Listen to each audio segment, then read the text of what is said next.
It feels like you can't go anywhere without hearing. A viral TikTok with 11 million views says there's a hacking cough that lasts for weeks going around. Several of you asked us whether it's a new illness. So, let's verify. Our sources are the Centers for Disease Control and Prevention, Dr. Albert Rizzo, Chief Medical Officer at the American Lung Association, and Dr. Paul Coley, Associate Clinical Professor of Medicine at the University of Colorado. The CDC says this is the time of year when respiratory illnesses like the common cold, flu, RSV, and COVID-19 circulate, but there's no evidence of a new illness.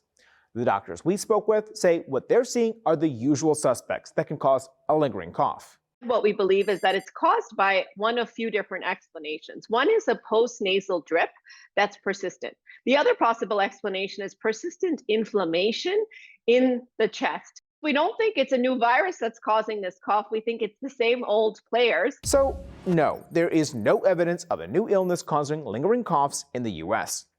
Our sources say if you also have other serious symptoms like shortness of breath or an ongoing fever, then you should contact a healthcare provider. With Your Verify, I'm Brandon Lewis.